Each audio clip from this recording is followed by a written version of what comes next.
You're watching SuckProfessor. Hello, everybody. It's me, Hank. I'm joined by James. Hey, man. So, episode 2, season 6. What's it called? Home. Thank you. I'm glad you knew. I had no idea. So, review, big spoilers, review analysis, shot by shot breakdown that James and I are about to do. So, just so people know, huge spoilers. If you haven't seen it or if you don't care, then, or whatever, just so you know, spoilers. So, we start out with Bran. Finally. We haven't seen this little guy in forever. And he's hanging out with the tree god dude. Right, in this very comfortable bed. What sleep number do you think that is? That's a sleep number of 18. That's the, I have sheets actually that are a thread count of 1. I sleep on a stick. This is a different actor than the dude that was in there before. Yeah, he looked kind of different to me. And some of the lore of it, though, he's actually a really old Targaryen. Believe it or not. A super ancient history. I might be wrong about that, but I remember reading about it when I read the books and when I was looking up shit. So Bran is here with this dude, and they're just sort of laying around on a drug trip or something. Right, we haven't seen them for an entire season. Yes. So this is, some time has passed, Bran looks different, he's aged. He's aged quite a bit. In the real world where we humans live, he's had gone through something called puberty, which is when his cheekbones grow out and his pubes grow out. And apparently he has glaucoma now. yeah, he's got the Arya disease. Yeah. So anyway, he's having what we figure out is a vision, and we don't know who these kids are. It seems to be Winterfell, healthy, happy white kids practicing sword fighting, a lot like the first season. And we figure out that this is actually Bran and the old guy. There they are. They're just observing from the distance. It's Benjen and Eddard Stark, right, battling his little kids. There he is. Oh, he got knocked down. And then this guy comes up. I think this was the Lord Roderick, right? Wasn't that his name? Yeah. Is that Lord Roderick? But that's the dude that Theon chops his head off later on. Sir Roderick Mutton Chops, I think yes, his name Roderick Mutton Chops, exactly. So, kind of weird. You're not sure exactly what's up, and they're talking, they're looking around. This chick rides up. This is... I forget her name, but I know this is the one that King Robert Baratheon was in love with, Ned Stark's sister, I believe it was. Yes. Because he said it was his aunt, and if that's his father, that has to be his sister. Yes, and she ends up getting killed. Yes. And that's actually the wound that haunts Robert Baratheon. It's the one woman he loved, and he goes, I couldn't remember her face. That's the saddest part of it. Give me some more wine. Breastplate stretcher. That's my favorite line in all TV for the last 25 years. Okay, so she rides in, and they're like, oh, look, there's the lady. She rides around on her horse, and these kids are all like, okay. This is a stark contrast to the now Winterfell of today. You said stark contrast. Stark contrast, I did. It's the stark contrast to the Roose Bolton family that's running this fucking place, and it's a nightmare. Plus this little chicken right there in the middle. Well, I got nothing to say about that. It's a magic chicken. Go fuck yourself. So all of a sudden, Bran's gone, and nobody's downstairs. Oh, by the way, I just want to point out the pig behind him. Yeah, I don't know why. He's getting a massage. Yeah, he looks like he's having a great time back there. Nothing better than just chilling and relaxing while another old guy with long hair fucking turns some of your buddies into pork. So Bran comes down and he this is cool. Who do we see? Young, handsome, big, strong, fat, but like strong fat, football player fat. Who's this guy? It's Hodor. It's the Willis Tower. Yes. And famous in Chicago. So this guy goes, hey, Willis, come over here. And he thinks he's looking at Bran. Bran steps out of the way, turns and looks, and he sees, oh, well, there he is. Hodor. But he's talking. Right. He has his intellect about him. Young Hodor. Somewhat. He does seem a little bit disconnected from... He's a little slow. He's on the slow end. But he's definitely not on a one-word basis at this point. He speaks in full sentences. Yeah, we're not on CEO track here. We might be on delivery driver track. Something, he's going to be fine. It's like this sort of a dumb, dopey horse helping kid. And so, all right. Wow, it's kind of crazy. Yeah, and they refer to him as being a stable hand. So he's never going to be a fighter. He's a stable hand. He gets ushered off by, I assume, his mother or his caretaker. And as we luckily find out later, he has a very stable hand. Nice. And a big stable... Okay, so there he is. Kind of weird, though, to see young Hodor. It's hard to know his age, because he looks like he's like 18. Yeah. But the whole thing about him is he's like... I don't know if he has Giant's blood in him, but there's like he's this big, super strong, overgrown man. Yeah, and he's got kind of a speech impediment, and he gets tired of people saying, "What you talking about, Willis?" So he just goes straight to Hodor. Yeah. What you talking about, Hodor? Yeah. So, but we don't know. So now there's a whole new storyline set up for the season. What happened to Hodor? How did he get that? Right, it's all the questions that we wanted answered.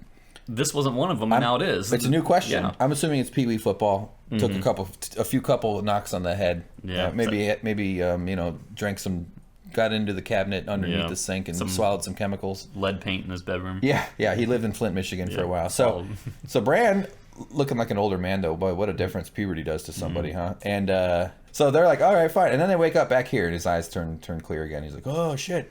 The old guy pulled him back, and Bran was annoyed. He goes, fuck, dude, that sucks. Why'd you do that? Now we have this one. Well, but what does he say, though? He says, if you spend too much, underwater is beautiful, but if you stay too long, you'll drown. He goes, I wasn't drowning, I was home. Title of the episode. Oh, yeah, sure. Okay, lots of homes in this episode then, I guess, and there's good titling. So then we see the first child, the first men, the forest girl, or whatever they're Johnny called. Depp's wife. Actually, I think I'm confusing first men with the forest children. Yeah, she looks different to me. Maybe I'm wrong.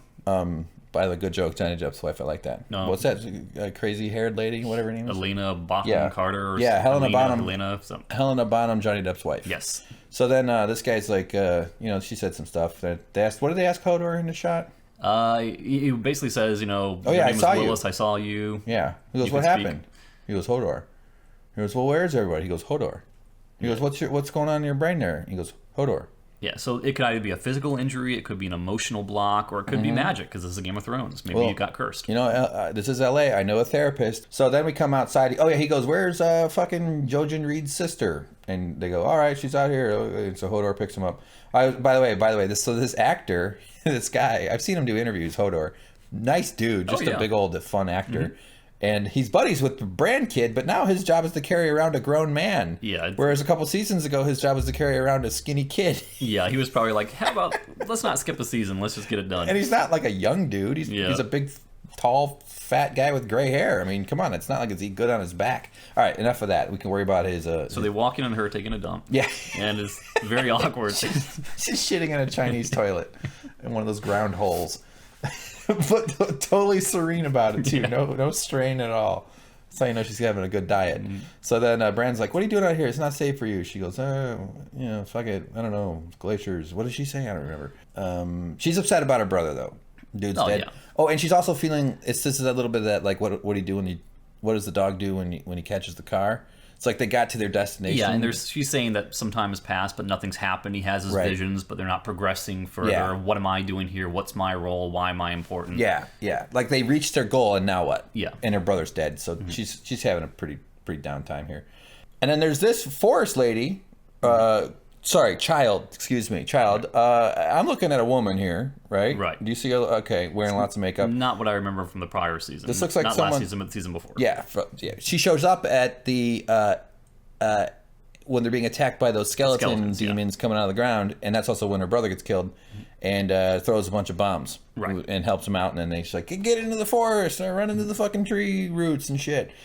We don't know if it's the same person, though, so let's be fair. But what did you want to point out? Well, the strange thing is that we understand that she's thousands of years old, because the children in the forest are these mythical beings that have been around since the very beginning. They're the ones that... Before the first men. Yes. Yeah. They developed the obsidian glass. They know more than anyone else in the world knows. So you would think that this time span that has transpired since the last time we saw Bran would be so minute in her overall lifespan that her appearance would not change. But knowing that we live in reality and that the world is not magic, we would expect actors to age, like Bran has. Yeah. So we pulled up a picture of the first time we see this person, and that's her. Yeah. It's pretty...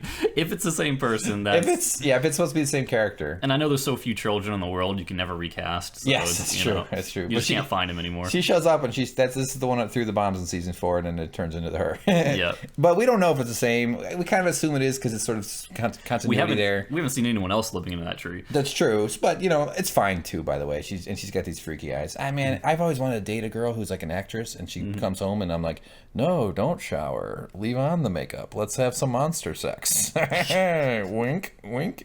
What does she say? She says some shit to her. She's like, that your journey's not over, that you are needed, he needs you. Oh, yeah. Basically, Brandon needs you. Yeah, giving her purpose, where she's basically losing faith that she is integral in this journey. Yeah, and most people dealing with the death of a loved one, it's nice to have a nice word said to them. Yeah. I knew a guy that died, and I said, hey, man, shake it off. You'll get another mom. So then she's like, oh, fuck. I just took a screenshot because that's pretty. All right, so now Castle Black. And everyone's thinking, what's going to happen with Jon Snow? Are they going to break in? Are they going to kill him? Are they? What's going to happen to Davos? This unresolved conflict between Alastair, Thorne, and Sir Davos, the Onion Knight. They're held up. Yeah.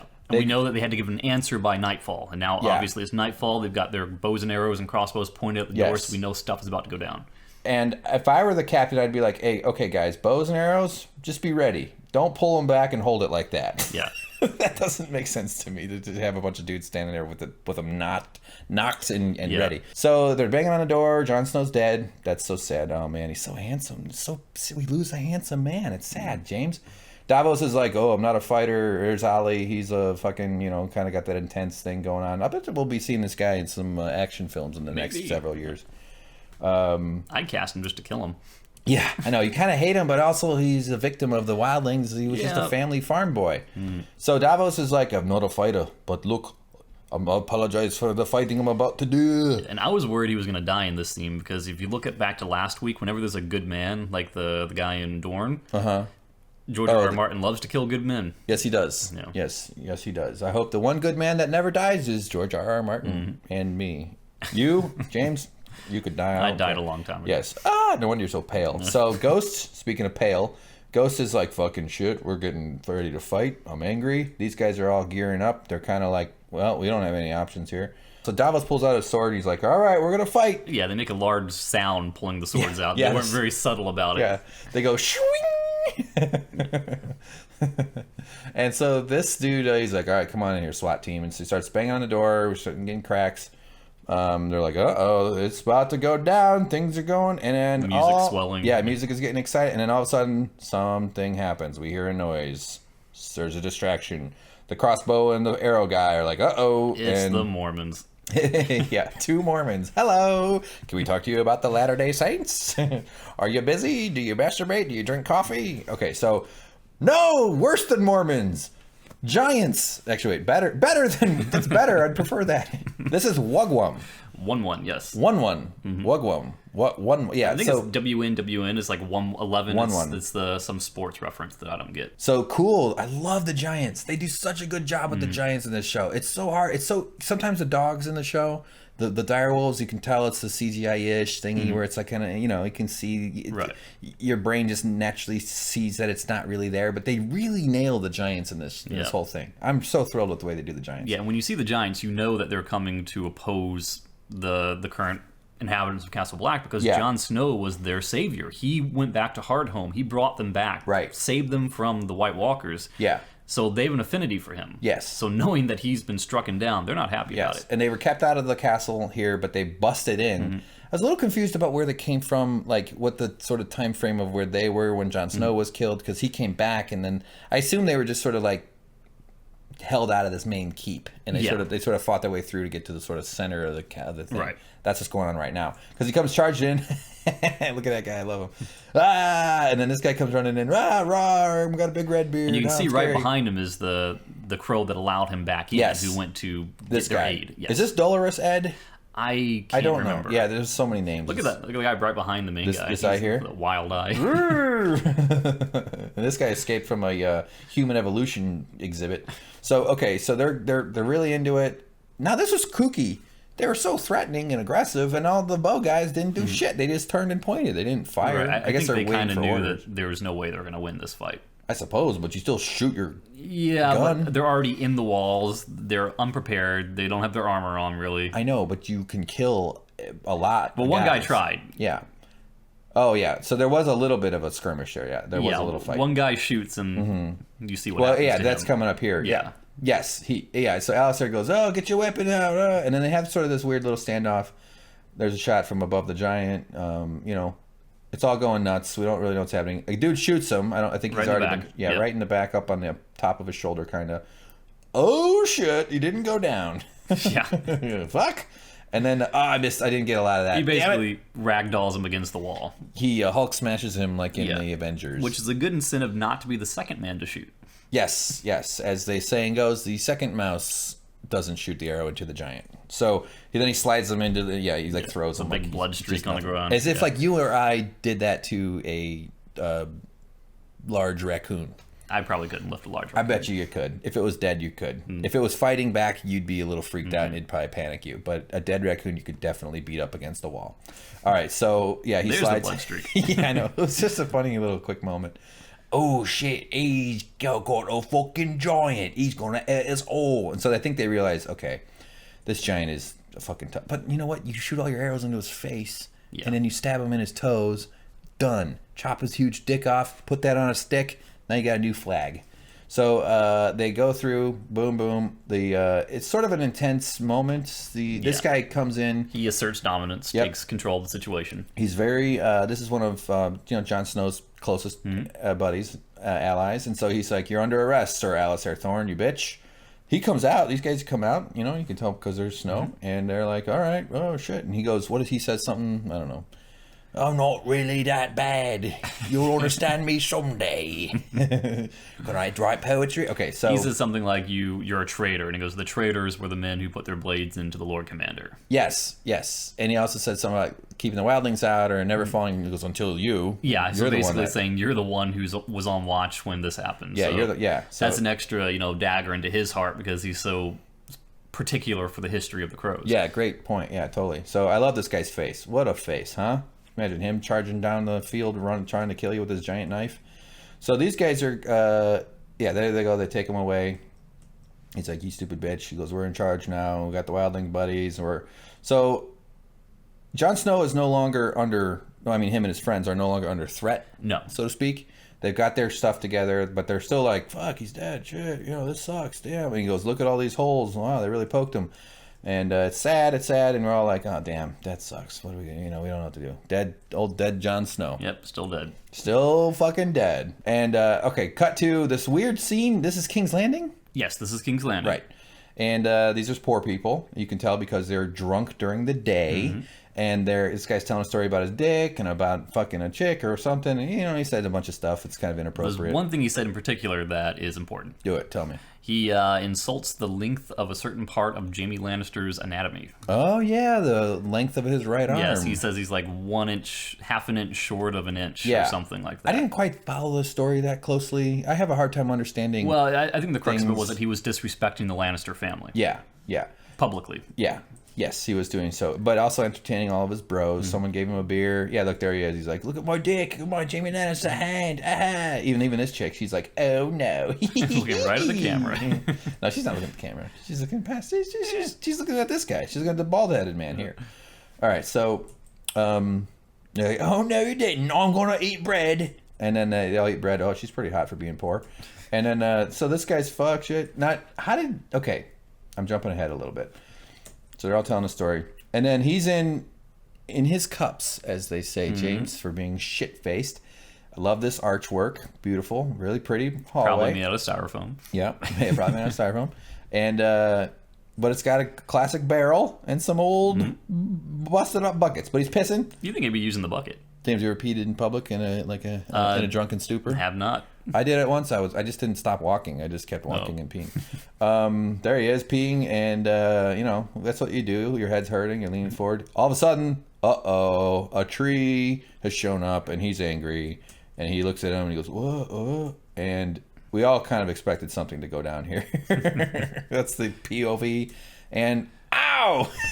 That's so funny. Yeah, so what does this teach us about the mountain or Sir Strong? Well, okay. Or what's his name now? Well, he'll obviously kill without any hesitation. Right. Well, he's not a mindless zombie. He observed the situation. He overheard what was being said. He identified it as a slight against the Lannisters, who he is tasked to protect and serve. Yes, I know you're saying. And he did this without orders. However, how did he know? How did he know that this dude had said this shit? He obviously heard him. Well, okay, so I was going to... This is where I said I was jumping ahead a little bit. I'm going to back up. I bet you somebody tattled. But it looks like she's off to go snitchy poo. Oh, he was in disguise as her. Pee-pee dink. Yeah, he was dressed up as her. I don't know. I mean, it's a safe assumption, though, that I would find it hard to believe that one of these peasants would approach him. Yeah, but he's so non-conspicuous. He can't just stand around. He's not a sneaky dude. He's not going to be like a... ninja James Bond blend into the background kind of guy. Yeah. Unless we spot him in one of these shots or something, like he's peeking around the corner back there or something. Like, hello, it's me, the mountain. He's got wiretap gear. He's in a van on the street. Yeah, it's just, I don't know. So but it's fine. I mean, the point is that you can't get away with shit. And that, don't disrespect these folks. I don't know. I want to know how I found out. That is actually bothering me the more I'm thinking about it. But it's okay. That's fun. It's fun. Nice and bloody wall, and he walks away. Look at that wall. Just sort of drips blood. Boom. Chunky, too, by the way. Did you see the chunks fall off the wall? He really smashed them. So now we come into Cersei. She's still got short hair. She's still got... And this guy's back. He's got blood on his thing. Mm-hmm. Right. She wants to attend her daughter's funeral. Yes. Well, did she say that? I don't know. So anyway, whatever. They're leaving. Well, she tries to leave. Yeah, we know this part. So we're trying to leave, and then she stopped. By the way, she could just take a quick, hard right turn. Be totally okay. All these dudes are there, these Lannister guards, knights and guards and stuff. And they're like, I can't let you leave, my lady. It's the Tommen's orders, the little boy with the blonde hair, the nice one. And she's like, fuck you, I can leave when I'm the queen. I can do whatever the hell I want. And these guys are nervous. So there's a couple, like he's looking at the mountain going, oh, fuck. We are not going to have fun. I do not want this to go get weird. But he sticks to his plan. By the way, look at them all. I just noticed. They have these little hinged mask face things. Yeah.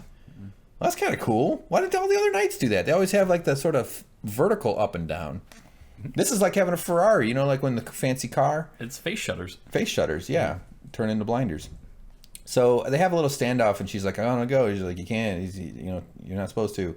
She actually backs down, right? Well, not only does she back down, but the mountain backs down, which is even more surprising. Well, he's an extension of her will. Well, he's not going to make his own decision. We've already established that he doesn't abide purely by orders. He does what he feels is necessary. But that's just because of the killing the dude? Yeah.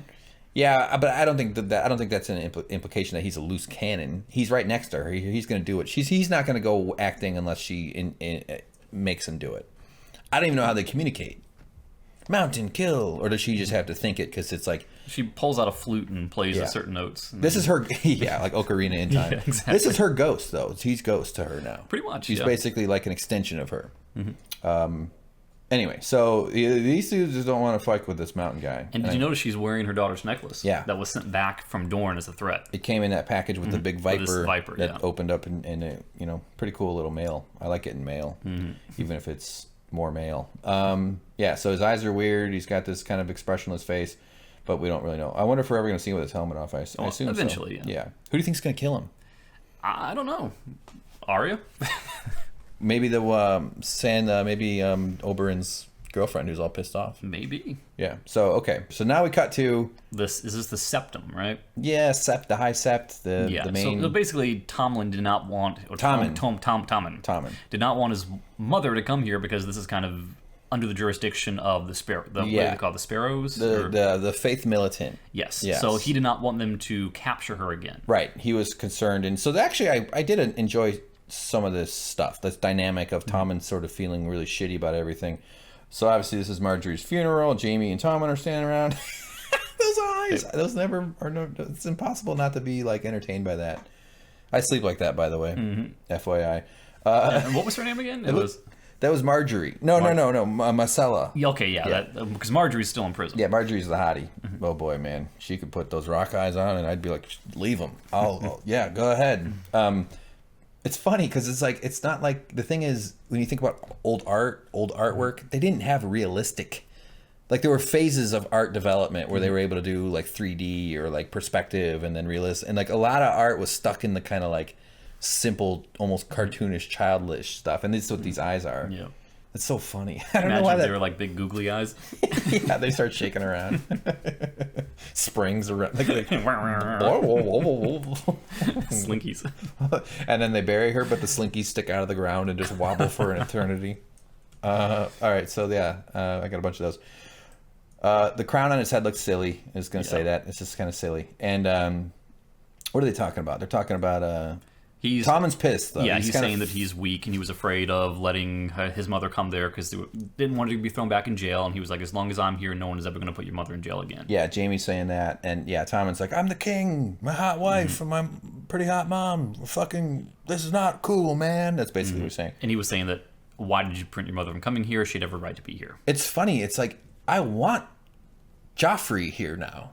I want to see Joffrey fucking go after the Faith Militant. Like, that's a little bit like it's like Tommen needs like a 15% Joffrey boost. He needs a little bit of that ruthlessness to just go, that monster that he kind of use as a weapon. Whereas Joffrey was like out of control monster.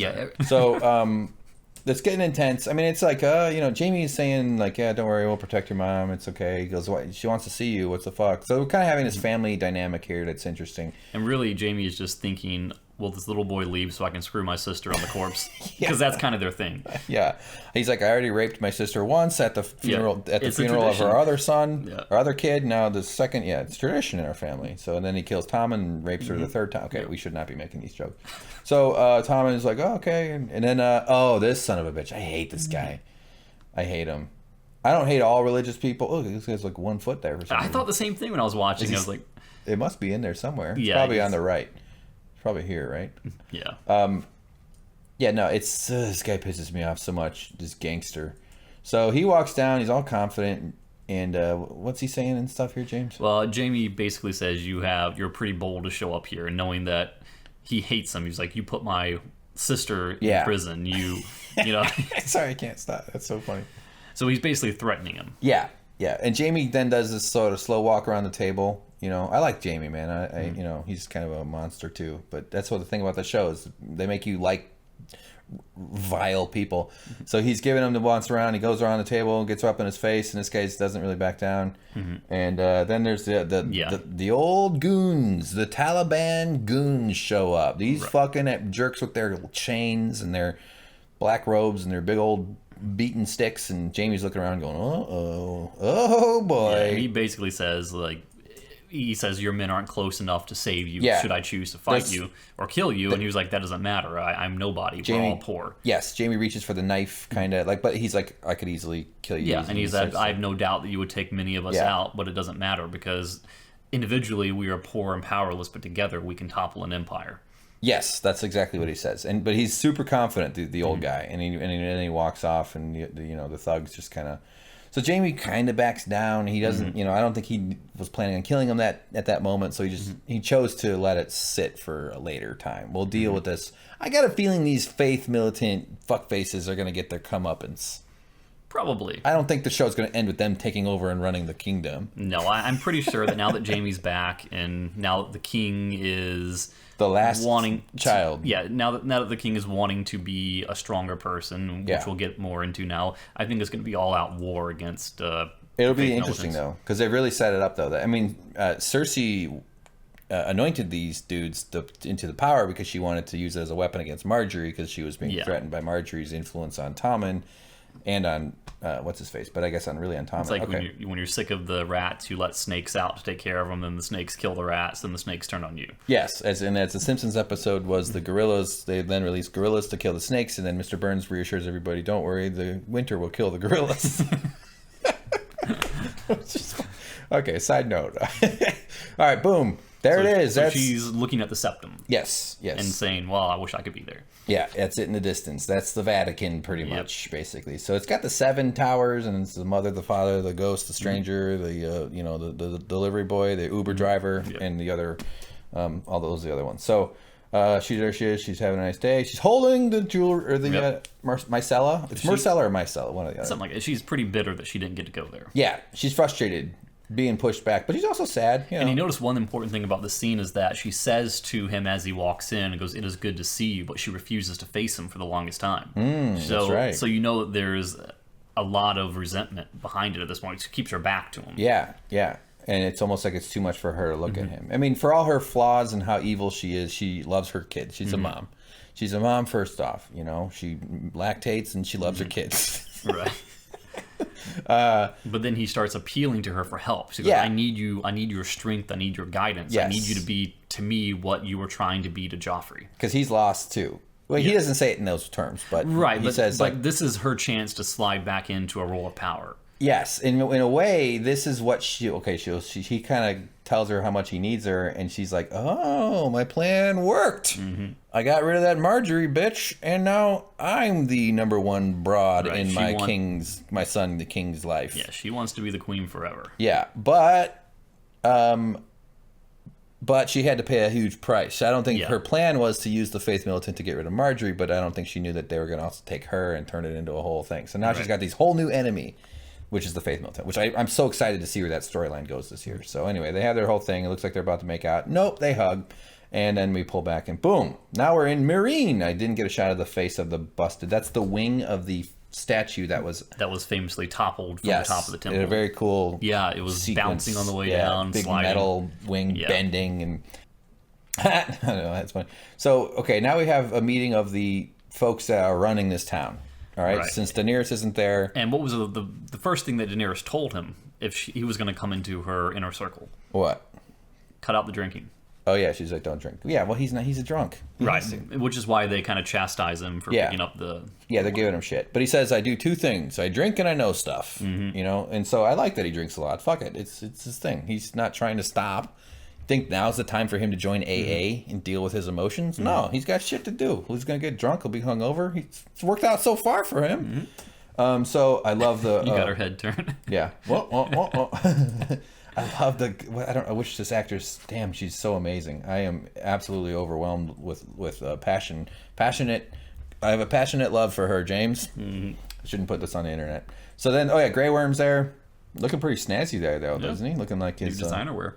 Yeah, I'll say. Someone shops at Urban Outfitters. So he's drinking, and they're like, fuck, what do we do now? He's like, I'm going to keep drinking. Varys, you don't have a dick, do you? What? They have some sort of back and forth. Yeah, basically, you make dwarf jokes, I make eunuch jokes. I don't make dwarf jokes, but you think them. Yes, that was a good line. I appreciated that. So basically what they're talking about here is that he's giving them a history lesson on why the Targaryens and Aemon Targaryen had power back in the day with the dragons. He was saying back in the day the dragons were the strength that drove an army, but they were strong and powerful and large because they were free roam dragons. They were not chained up below the temple. And then they chained them up, though, he says. Yeah, and then as you chain them up, they became no larger than cats. They lost their power, and they won't eat right now. They're withering away because they can't stand to be chained up. Yes, and they became the size of cats. Yeah. And so that's sort of basically saying we've got dragons here that are chained up, and we're not using that power. Right, this power is withering beneath our feet because we're keeping them chained up. And then she goes, "But me lord, I've got 2 commas above my eyes,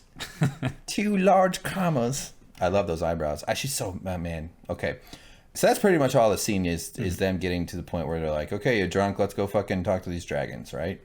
Right, and he was saying something like, have the dragons ever threatened you or tried to attack you? And he was like, no, because dragons are intelligent. Some maesters believe they're even more intelligent than humans. Yes, and that was I was like, whoa, that's crazy. So even if they recognize me as a friend, then we're all good. We can be safe. And they haven't been eating since Daenerys left. And this is Melisandre. And she and Grey Worm have a crush. Now he's unsullied, which means either his dick or his balls are gone. It's one of the two or both. It's horrifying. I don't even know. I prefer never to see it. I just had a very graphic imagination about that whole thing. Okay, so boom, they drink. This is a great scene. This is cool. So they come in, Varys and Tyrion. What's his name? Yeah, Varys and that one guy who I've never, who's this new character who's really short? He's not important. Boy, this child sure is bearded and smart, and drunk. So he goes down. It's like, whoa, we've seen this kind of thing where they brought some dudes in there and the dragons come out of the nowhere. It's dark and scary. You hear a little of that. Yeah, you expect a big ball of fire to engulf them. Yeah, you're kind of like, maybe not engulf them, but just you're expecting it to go to fucking crazy at any minute, any second here. And he walks in. He's scared. Ballsy, gotta say. Guy's got some cans on him, balls I meant to say. And then, whoa, cool. And then we see sort of inside their little throat flame thing, whatever that's going on in there. And we see a lot of dragons. We see a lot of cool, slow kind of shots. They don't come at him violently. They're terrifying as shit, the red eyes. It's almost like they seem to understand his language. Because he speaks to them as though they're people. Yeah, he talks to them. He's, and animals pick up on tone and, like my dog speaks English. Yeah. Like all of them. Every dog we've ever had spoke English. They're really smart. And so this guy, is crazy though. I love that they took their time with the CGI because so much of sort of effects in these shows, they do them fast. There's motion blur. You don't really ever get to kind of tune into them a little bit. So we're not sure what his plan. I mean, we know what he's in here to do. He's obviously terrified. Yeah, and you know why he's terrified, because when they're shooting this, there's actually just like men in green leotards dancing in front of him. Yeah, and tennis balls hanging from the ceiling. Or they're real dragons. We don't know. I've never been to Europe. And so, yeah, it's really cool. They got the kind of gross mouth, the sticky, I'm assuming it's sticky, saliva and all that. So he goes up to this one. These two are, one's like a pale yellowish and another one's green. Right. Drogo, I believe, is the black one who's currently AWOL. Yeah, that's the big one. And he's always been the big brother of the three. He's always been the top dog. Just like my older brother. He's better than me, too. So he walks up and it's kind of like an understanding. It's like a very hesitant trust. I love this. It's so cool. A little bit like Smaug, though, and at least he didn't start going, hello, welcome to my kingdom. Would you like to talk for 30 minutes and ruin the movie? So he goes up to him. Tyrion's kind of giving him the old, easy fella. All he right. actually touches him, which is pretty intense, though. Forward. Yeah, right there. Yeah. He was like, ooh, touching the fucking dragon. This is crazy. Then he reaches up, though. See the little pin, this little black nub here? He reaches up, and that lets him out. Ching! It seems like that comes out a little bit too easy. I know. Okay, you brought up a thing in my... Like, all movies and TV, wherever there's old doors and big stone slabs and old gears, they work great.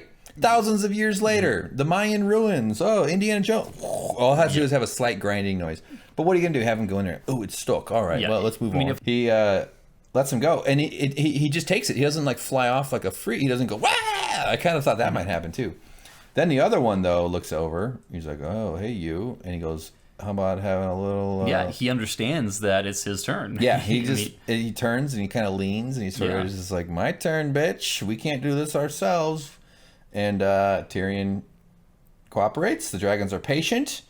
He does it, pulls out, there's the thing on the floor, and bam. I thought that was really cool that they kind of went in towards each other. They kind of like wanted to touch each other. Like it was like a hug. So yeah, it was really neat that the dragons moved towards each other. I thought that was a touching moment, you know? I don't know, that made me feel nice. So Tyrion grabs the thing and he's like, next time I do something this stupid, punch me in the face. And then he punches him in the face. Yeah, and he hits him in the dick, and Varys goes... And he's like, I'm just going to go and play off. Nothing, sir. I'm a eunuch. I don't feel anything down there. And then he takes a roll as Fisk on Daredevil. Fisk, yeah. Okay, so, back to... Daredevil. Speaking of Daredevil, back to, what is this, Bravos? Yes. I'm fucking up the name of the town. Is it Bravos? Yeah, it's Bravos. Yeah, Bravos. Okay, so Arya's shit, she's fucked, man. She's worse now. She got beat up. This one fucking evil chick came by and kicked her ass.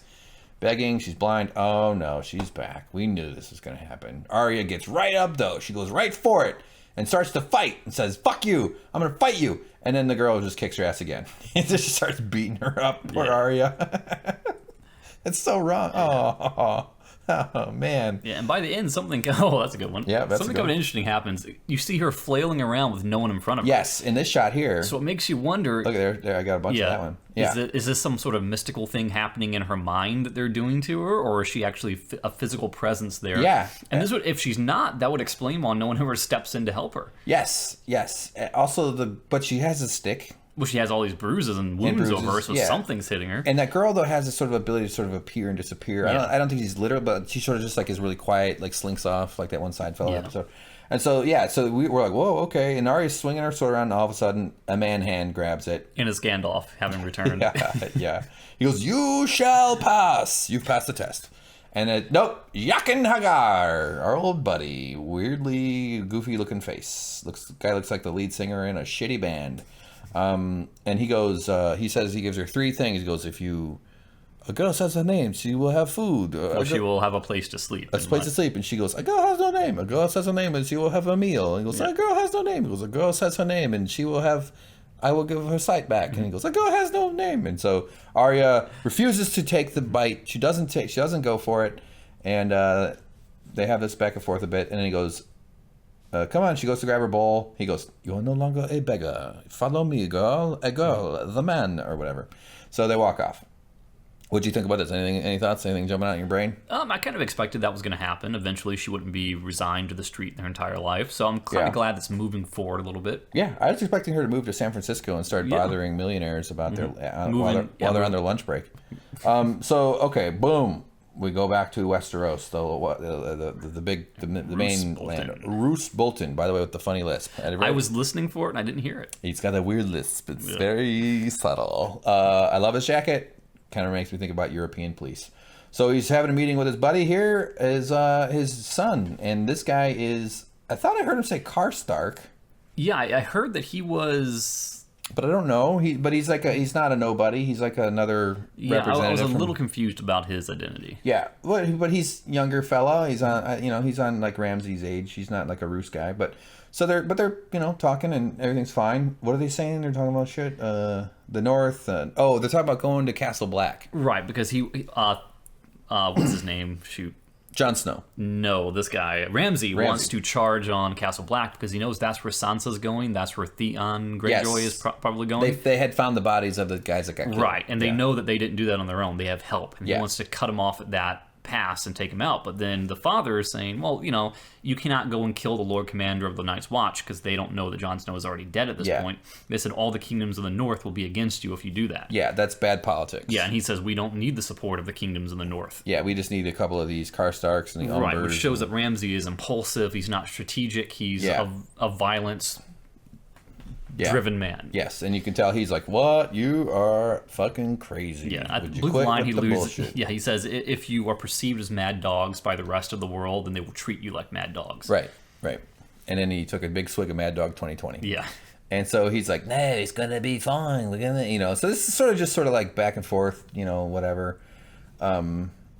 More. Oh yeah. Then this guy comes in, the Maester, interesting looking fella, and he goes, "Sir, you had a baby. It's a boy." Yeah. Right. Rosy, healthy, pink. cheeks. Rosy cheeks, and he's healthy and good. Which threatens the Ramsay's. Had it been a girl, it would have been a big load off of Ramsay's shoulders. Yeah. He wouldn't have needed to worry about it because this whole society is built on male lineage. So Ramsay's like, "What? Shit! God damn it! My worst. My enemy is now a baby." So what's gonna happen? We're like, oh man, it's crazy. So Roose is, stands up. Ramsay comes over. He goes, "Congratulations, I love you. I'm so happy." But you're like, wow, he's being weirdly tender. I didn't expect because he says that you'll always be my firstborn. Yeah. He says you have no idea how happy it makes me to hear that. I need to hear that because it's important that we hear that. I wish my dad would tell me that, but unfortunately, I'm the middle child. And then they hug. It's nice, and then all of a sudden, they have a little moment. It's cute. You hear what sounds like a dagger entering flesh. Yes. And I thought for sure Ramsay was like, holy crap, Ramsay's dead. I thought, yes, because both of their faces, that face there, we've already given it away, but that face there was like, who got, what the fuck? Did someone, shit. I thought Roose was like, okay, now that I have a son, I don't need this Ramsay bitch anymore. But no, Ramsay was the one that took the initiative there and fucking killed his dad. Oh, you ruined it, you psychomaniac. No one's going to take him seriously. He's dangerous and violent. Yeah. But this guy on the right was in on it because he didn't react at all. I can't figure out if the guy on the right was a Stark who joined... I thought I heard him say Karstark, which is one of the other larger houses because of I the remember north. him saying something along the lines of someone killing his father.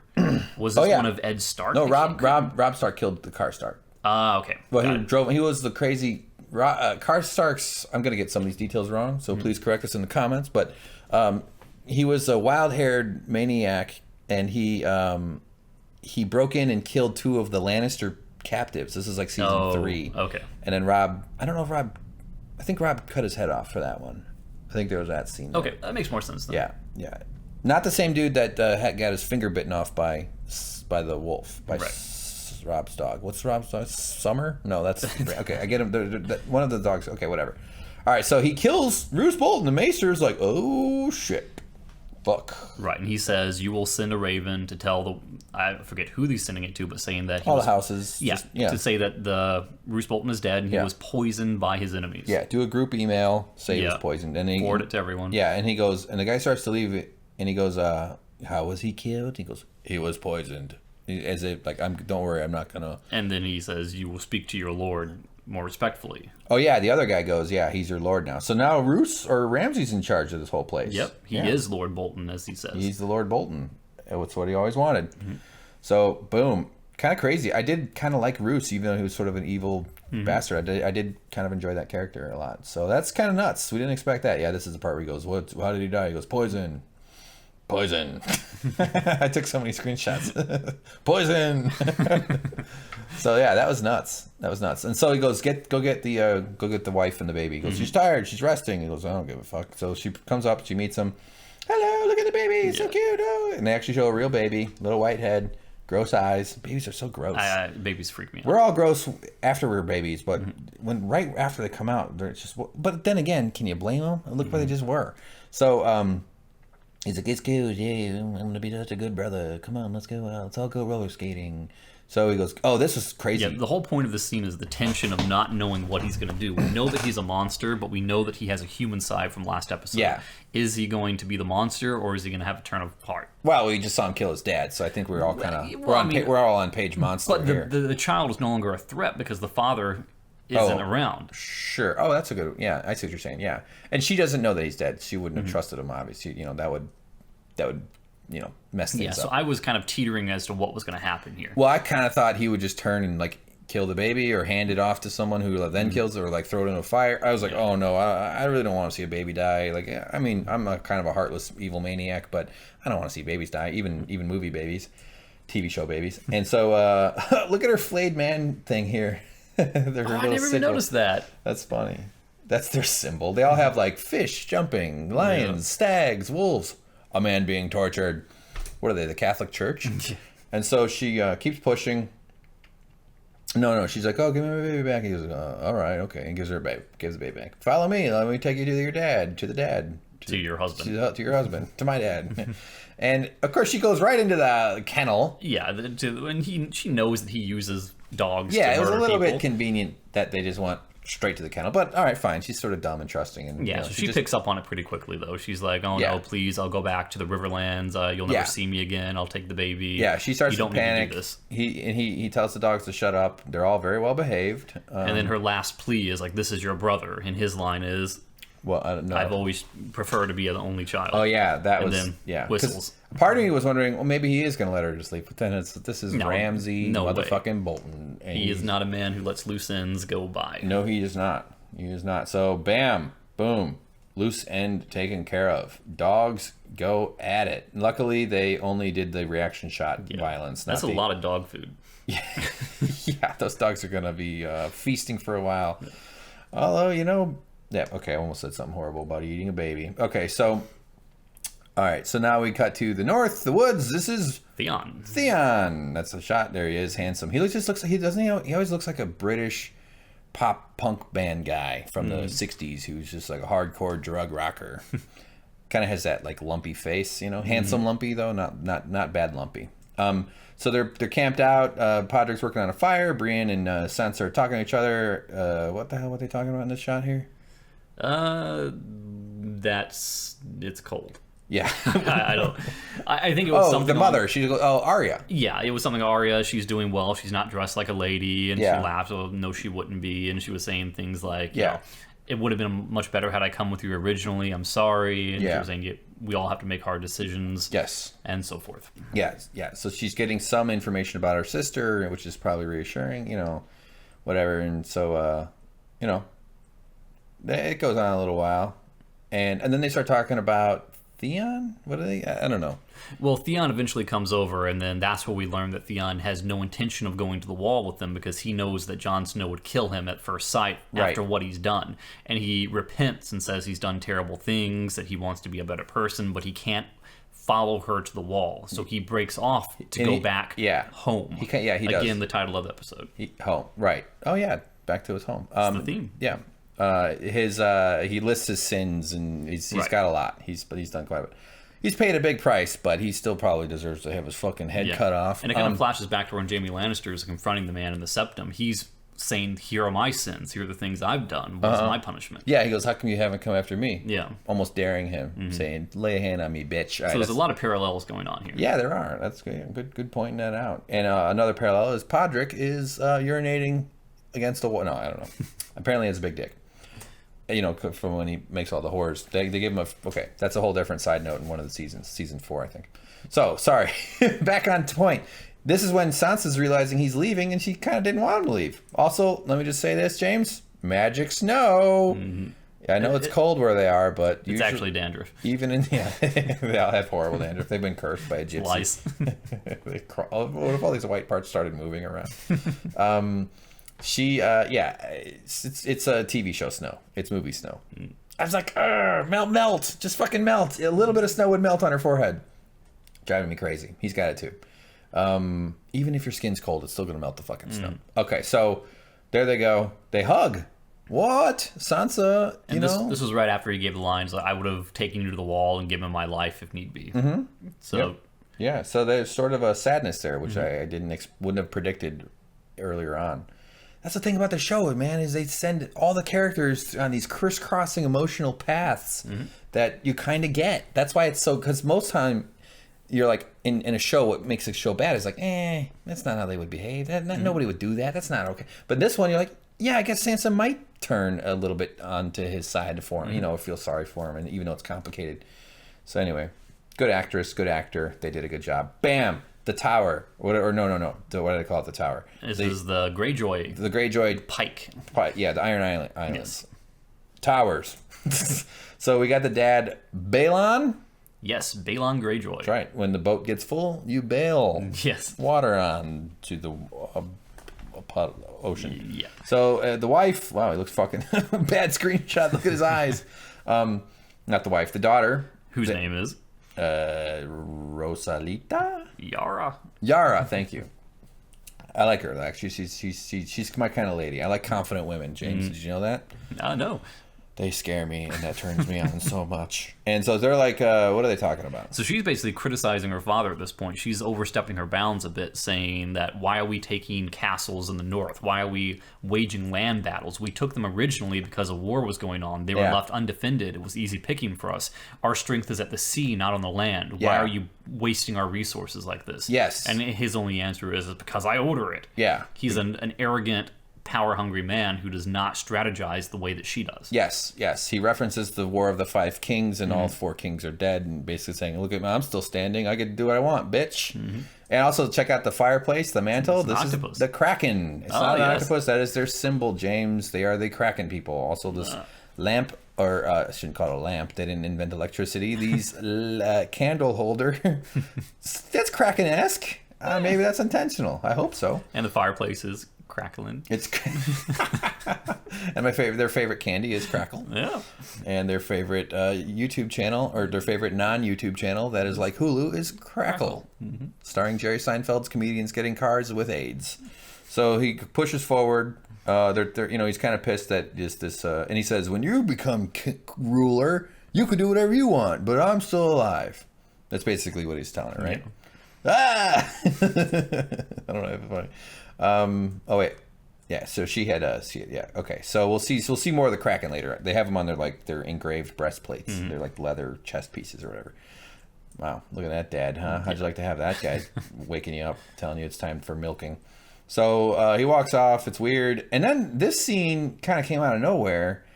First of all, is this really the best fucking bridge they got? Like, come on, fix this stuff. Yeah, that's how you get to the bathroom. Yeah, this is where the outhouse. So the left here is the castle. This is the toilet. This whole thing. Windy, wet, gross night, scary, dark, and it's like, I'm just thinking, is he just going to get blown off this thing? And it looks like he is. I mean, he's not easy to stay on that bridge. Yeah, this is some Indiana Jones shit. Like some dude with a big scimitar is going to come chop the thing down. Bridge, and then there's a guy. We don't know what's going on. Is this an assassin? At first, we were thinking, is this Theon? He said he was going home, but it couldn't be that fast. It would have been really weird if he just jumped straight to him being back, because it's like, it's a journey. How's it, that's not their style. Yeah, they don't tend to do that, and it would have been too much of a time jump. So it's Dawson's Creek. Doesn't that look like that one guy from Dawson's Creek? And he refers to him as brother. Yeah. Now, I read the books years ago. My memory's not great. I'm kind of a dumbass, and my head is clouded with emotional, horrifying things. So I don't actually know the details, but I do know there's more to the books for this stuff, because they did mention coming up here stuff that kind of triggered my memories a little bit. Yeah, he says something like, "My sails inspire fear," and then he says, "I thought you were dead or rotting somewhere." Yeah. So this is sort of a return, a new person with status. Like it's his brother. It's his brother. Right. It's like, but like it's a threat. It's not like some guy vying for power. It's someone with a legit claim to be part of this mix. So it's like, fuck, this sucks, and they have this out. It happened pretty quickly. I sort of expected something to go down. I don't think they were going to walk off, arm in arm, holding hands. And they get closer, and they're talking. It's raining. It's on a scary bridge, and all of a sudden they start fighting. Right, Bam. And I believe that Balon drew first. I think so, yeah. I think he tried to pull out a knife, but the brother got the jump on him. Gets him in the face a little bit, though. Yes. The guy did get stabbed, and then pow, right down to the bottom. Bam, boom. You don't live through that kind of fall. No, especially at that age. Yeah. Your hips are just not what they used to be. Osteoporosis is rampant. And so he's like, fuck, my face. He just killed my brother. Shit, this is crazy. So we don't know how other people are going to react to him. So to go back to the whole parallel thing, you have 2 regime changes in the same episode. Go. Explain. Roose Bolton is killed by Ramsay. Yeah. And now the king of Balon Greyjoy is killed by his brother. Number 3, the Night's Watch. They took away Alastair Thorne's thing. True. I mean, they didn't kill him, but you're right. It was a regime change. So that's 3. You're right. It's a power shift. At least. Exactly. Although that was much more in flux, not knowing who's going to do what. It wasn't a sudden... He was pretty much in charge until the wildlings showed up. Yeah, so, you're absolutely right. Yeah, so, wow, good theme. Good way to spot themes, James. You're going to get a B in this class. Yay. So now we're going to burn the guy, or no, they're not burning him. They don't do that. This is the Iron Ocean people. They put water wings on him. Yeah, they put the arm floaties on him, and they float him off to sea. And so he's all busted up. And this must be like their maester, I guess. Yeah, something like that. Sort of a high captain. Oh, I don't know, maybe like a priest or something. And she's there looking different in the light. I was like, 6'2", I don't know. So they float him out, but the waves would push it back in. I mean, that's how the waves work. I'm no ocean scientist, but my understanding is when you try to float a thing off, you got to get it past the part where the waves are pushing it all in. Anyway, what do I know? I'm just a fucking human being from Earth, and this is the past. This is ancient Earth history. Yeah, they eventually put an outboard motor on the back. A little team of ducks swam up. Got it out to the end. A kraken came and grabbed it and pulled it all the way back. So anyway, they're burying the dude. And, that's sad. They're the ocean people. They have their islands. They're all tough. Fucking water fighters.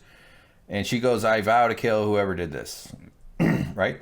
Yes. Right. So there they go. They push it off. And she just assumes she's going to be the leader now. Yeah. So she kind of floats that out there. And he's like, whoa, hold on. That's not how this works. Like, I'm kind of handsome for being so old. And so they're like, all right, well, fuck. We got to have a king's moot. Yeah. This is what triggered my memory, though. I remember the phrase king's moot. It's a great word. I love it. I love moot. So it's a gathering of like it's a council meeting basically to vote and elect another king or vie for a king. It's supposed to be peaceful, but it could, so this is how the Iron Islands do their leadership selection. But and he's going to the bathroom right now. Yeah, he's urinating. Yeah. That's why he's not looking at her, because it's hard to get the piss flowing when you're making eye contact with, especially with a woman, unless that's her thing. Which, by the way, James, more fun than it sounds. So she's like, oh, fuck, he's pissing. It's fucked up. Oh, there's the Kraken on her chest. Oh, yeah. See, they got the Kraken symbol. All right, so, but she has not seen the brother then. And she, you know what I mean? Like, I don't think we know that she's seen the brother. Oh, no, I don't. Well, no one knows, because she's saying we'll find out who did this. Yeah, not that she would have known had she seen him that night, but it would have been pretty suspect, obviously. Yeah, he's just kind of lurking in the shadows, it seems. But it's not, but she's just found out that it's not, like, guaranteed that she's the boss now. Right. Yeah. So the only boss, Charles in charge. Yes. TV's of our Scott days and Bow. our lives. Yeah. And so, all right, bam, Red Lady. Yes. Sad. Oh, breaks my heart. I want to comfort her and her perfect boobs. And she's there. Davos comes in and goes, "Hey, lady, what's up?" She goes, "What the fuck this shit? I'm tired. I'm sad." I was waiting for a necklace to slip off by mistake, and it just turned and pops off, and she gross old lady goes, "Ah, my floppy tits." And so Davos, so we kind of, it was cool. I didn't think this is how this would go down. Mm-hmm. He just comes in and is like, "Hey, you can make him alive, right?" He's like, "Don't you?" I thought it would be her idea. Yeah. He was like, Davos is a problem solver, though. He's sort of a good. He's a resourceful guy. That's his whole thing. He was a poor onion onion, but he's the Onion Knight. But he was a smuggler. Yeah, who lost his fingers as punishment from Stannis. But he's loyal and he's smart, and he learned how to read pretty fast from the poor little girl who got burned by her parents. And so she's like, no, I can't. It's not a thing. Like, I only knew one dude that could do it. And she was shocked by them possessing that power because she thought, like we discussed earlier, that she was the most powerful follower of the Lord of Light, that she had given as we know now, probably hundreds of years in devotion to the Lord of Light. Yeah. So how could these highwaymen have this power and yet she not even be aware of it? You're referring to the Beric Dondarrion and the Brotherhood without banners. How would they have a power granted to them by the Lord of Light that he has not granted to her? Yes, and her faith is gone. Yeah, she's like everything I believe was a lie. She's crestfallen, which is incredibly important because I believe during one of the scenes in the prior seasons with the Brotherhood without banners that he said that he gained his powers when his faith was at the lowest. Yeah, I think I remember. I believe something like that. I kind of remember that. That's probably I would bet that's true. Mm-hmm. Some of what we're saying is probably not true, but I would put that in the. I will go back and fact check that one. Don't have to do it right now, but yeah, totally. We've got a decent grasp of what's going on. We've both watched the whole seasons fucking multiple times. So he kind of talks her into it, right? Did she really? She didn't really say she was gonna... she said that she does not possess that power, and he says something like, "Have you ever tried?" And she was like, "Oh, well, I guess so." Yeah. Somehow she sort of consents, but she doesn't. This is where she was saying like she was saying that everything that she saw in the flames was a lie. Yeah, all the wars, the Stannis, which is also interesting because in the past season she was saying that she looked into the flames and all the Lord would show her was snow. Really? Yeah. Oh. All she could see was snow, but he was really trying to show her Jon Snow. It was a sign. She just didn't know how to read it. She didn't interpret it. She didn't read it right. Yeah, and someone else saw a whole bunch of Johns, like porta potties. So, I think she feels good. At least she's needed again. I think she felt pretty hopeless and useless and bad screen cap right there. Can't fault anybody for a fucked up face in the middle of emotion.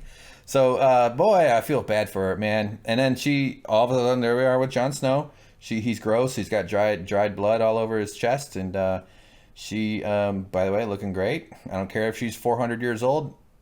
Man, James, okay. All right. I'm not going to say what I'm thinking. So she starts cleaning them, which I don't know. All right. What is this? What is this? The Price is Right? I'm pretty sure that's not one of the Bob Barker's games. Yeah. Like, you could wake him up dirty. Come on. He'll bathe himself after he's back to life.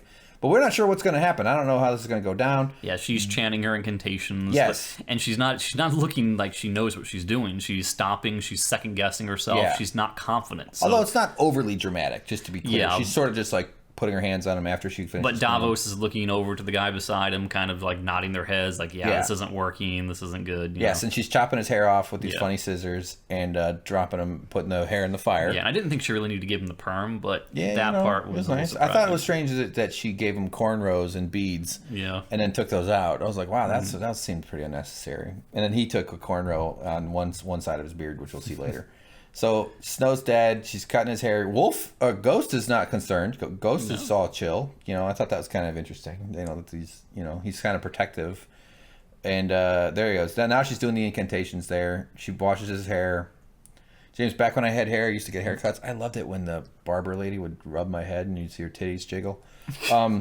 So she's touching him, and this is it. So, boy, how does he not get a boner? Man, when you're an actor... That would be an odd way for whoop. I would. I get boners when I'm not even looking at women. And especially being rubbed by one. Okay, sorry. We're starting to get a little weird here on our channel. Sorry, everybody. So this is the incantation shit, and she's going, Kalima, Kalima, Mecca Leka Hai, Mecca Haini Ho. She's saying stuff. He's got the stab wounds. And, yes, you're right. She's like... She's not sure if it's working. She's like, I don't know. This is when I thought she was going to lean over and the necklace was going to fall off. And land on him. Yeah. I thought her necklace would glow. Yeah, I was thinking that too. Yeah, I was waiting for that. And nothing, though. No. Nothing. I was like, shit, this guy's not going to wake the fuck up. Are we really going to have to put up with dead Jon Snow? Mm-hmm. The billboards been lying for these past 6 months. All the spoilers were wrong. And this guy's looking at him going, you fucking brought me into this crazy bitches. What the hell are we doing here? The only thing she and I have in common is red. And so she's working at it, and she does her thing. She does it a bunch. Not crazy, though. She didn't start Heimlich or CPR, mouth to mouth or beard to beard. Yeah, she had the paddles out and ready to go. But yeah, she's like, cleared. Yeah. And they all give up. It's kind of a slow scene, like nothing really happened. Ghost was asleep. Poor Ghost, just chilling, tired of being sad. Now, I was thinking that it did work and that they brought him back, but he came back as Ghost. Wait, what? That's what I was thinking at the time. Oh, like that was going to be Ghost, and he's going to be, hello, I'm Jon Snow, Ghost. Well, no, that his spirit returned and was in the wolf. Yeah, sure. No, yeah. And then they slowly figure it out. Like, it turns into Air Bud. He just gets really good. Air Ghost. So Davos leaves. He's like, oh, shit, don't go to work. Oh, I have to go smuggle some onions. And the top-down shot makes you go, okay, now this is the part where his fucking eyes are going to open. You don't do this kind of shot unless something's going to happen. And by a glance, it looks like he has leeches on his chest. Nope, those are cuts. And, I don't know, something, So, looking good, though. Kit Harington's got a nice physique. I'm always jealous when people are thin. Davos leaves, the door's still busted, and we come back to a top-down shot. And James, what did you think was going to happen? I thought it was just going to rip a fart. But no. He wakes himself up with his own fart. No, dude, I was thinking it was going to be like something really subtle that would leave you wondering as to whether or not he was actually back or not. Right. Like a finger twitch, like suddenly is or like an eyelid kind of flutter or something. A boner. Yeah. But Ghost notices that. I thought this was very cool. It was a really neat choice. A very, the Ghost is like, look like kind of like, wait a minute, something's going on here before any movement. I like that. Dogs have this sense of the world around them. Pressure changes in the room, barometric something or other, soul returning to his former owner. And then we back straight at shot. Jon Snow, Kit Harington. Oh, eyes are open. Oh, Jon Snow's back. Oh, boy. Yes, I get paid. What do you think, James? Surprised? I knew it had to happen sometime. Yeah, I'm just glad they didn't string us along for another episode. Yes. I was thinking if it was going to happen, this episode was going to happen right at the end, which, of course, it did. Yes, I took a lot of screenshots. Ah! This is me the night I lost my virginity. Oh, I'm sorry. Okay.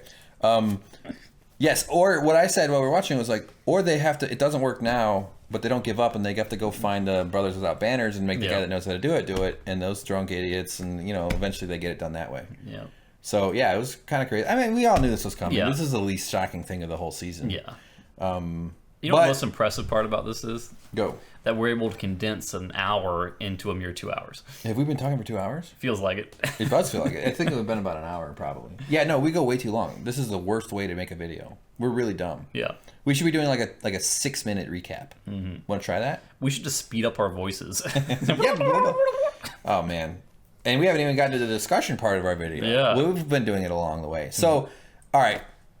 No surprises, big regime changes, like you said. Mm-hmm. This is sort of our summary here. Yeah, home is definitely a through line of this episode. Yeah, Jon's brought back to home. Power shifts. Yeah, good. Yeah. I'm very curious. I don't know where the black. I mean, we're nearing the end of the books, or in some of these storylines are already petered out in the books. Mm-hmm. What the fuck are the blacks? The blacks. The Castle Black guys gonna do? The crows. I almost call them the Black Crows. Yeah. And they're going to be united with the wildlings, but now there's, and also what'll he be like when he's back? Is he going to be sort of like the Lord of Light dude, or he's just like, I'm still drunk and I like to fuck and live in a cave with my buddies? Is he going to be one of those guys, or is he going to be like a fucking part like Hodor? Or is he going to be going, Jon Snow, Jon Snow, Jon Snow, Jon Snow, Jon Snow, bastard. So yeah, we'll see. Obviously, we're going to have some White Walker shit happening. We never saw Daenerys this episode either. No, she's stuck with the Khalasar. They're going to take her to that city, Vos Dothrak or something like that. Where else? Arya, we'll find out, Any predictions? Anything you want to toss in there? I'm going to go way out on a limb and say that I think that there will be some reference to Lady Stoneheart next episode, because Brienne's storyline depends on it. Right. Yes. Okay. Yeah. And they're not just going to let Brienne peter out. Well, okay. There you go. A reunion. Sansa, I mean, I think it's safe to, although now that Ramsay's in charge of the Winterfell and the resource, he might send off a party to try to hunt Sansa and Brienne down. But I think we're going to see a Jon Snow Sansa reunion. And see, that's what's one of the craziest arcs about this whole fucking show, is the splitting of the Stark family into these horrifying storylines. The best one is Bran, and he's crippled and living under a tree at the North Pole. Everybody else has had a worse outcome than he has. I just realized something, too. What character have we not seen this entire season? God, don't ask me that kind of question. I'm too stupid to answer that. Littlefinger? Yes. Yes, you're right. You're right. James wiggled his pinky at me to get me to guess that. It was a nice hint. Yeah. If you'd gone with your index finger, I would have said index finger? Yeah, I mean, I had to give you the best hint possible. Yeah, you're right. Because, I mean, Sansa can't be happy with him. Where did we leave him off? He was basically convincing Sansa, yes, you should go off and marry this Ramsay character. Yeah. But I think he was running Harrenhal? He should still be at Harrenhal. Is that where he was? Mm-hmm. Yeah, you're right. You haven't seen him at all. The mayor of Baltimore. Yeah. Well, I don't know. So Sansa reunion with Jon Snow, maybe. Hopefully, that'd be kind of fun and crazy. But this is Game of Thrones. Who the fuck knows what's going to happen? I'm kind of bored with the Greyjoy shit. I don't really give a shit about. They're like, it's like, come on. Everybody else is so interesting. That alone would be kind of cool if it was its own show. Like, that's a spin-off. Yeah, what about the blacksmith boy? Gendry? Yeah, he just rose off like seasons ago and never seen again. Yeah, Davos put him on a boat and he goes, do you know how to row? He's like, no. He goes, well, don't die or something. Yeah, and he just just like every couple episodes, they just cut to him rowing. Sam too. Yeah, he's just out. And there's a tiger on the boat. Yeah. Ang Lee is directing. Sam, there's more Sam to the book, by the way. But he got Frodo off Mount Doom already, though. Yes. So and he's done. He took off with the eagles, so now he's living in an eagle nest, and the eagles come by and regurgitate chewed up marmosets. He was going to become a maester, right? Yeah. Sam's basically going to become a maester, but he's got Gilly. So there's all these fucking characters. I love this show. I feel like these are my family. And now Jon Snow has gillies in his chest. Gillies? What? Gills. What? Oh, gills. Oh my god. Whatever. Yeah, can't all be. I don't approve of that one. No, I know. That's fine. Gills. Yeah, it'd be funny if they gave him gills and he turns into Kevin Costner. Yeah. Starts delivering mail with wolves. I'm mixing up my Kevin Costner movies. Tin Cup. Okay. Well, there you go, everybody. Final thoughts, James? Anything? You don't have to have any final thoughts. No, I'm waiting for next Sunday. Sorry about the long video. We can't do it short. Fuck it, we'll do it long. People don't. They're watching still images, and it's not like we're not. All right, it's fine. Okay. All right, guys. Good night. Thanks for finding our channel. If you're new to our channel, we're a video game kind of comedy channel, sort of. We just sort of have fun with stuff. We like talking shows and games and other shit, so check us out if you're interested. But watch the rest of our Game of Thrones reviews. We're going to be doing a lot more of these all season, and hopefully other shows as they come along. So, James, you've been amazing. You are like my Brienne, and I am your Sansa. And I will honor you with never asking you to do anything that it will undignify the role of your job, which is an accountant or something. I'm not really sure. I don't know either. Bye. Bye, James. Goodbye.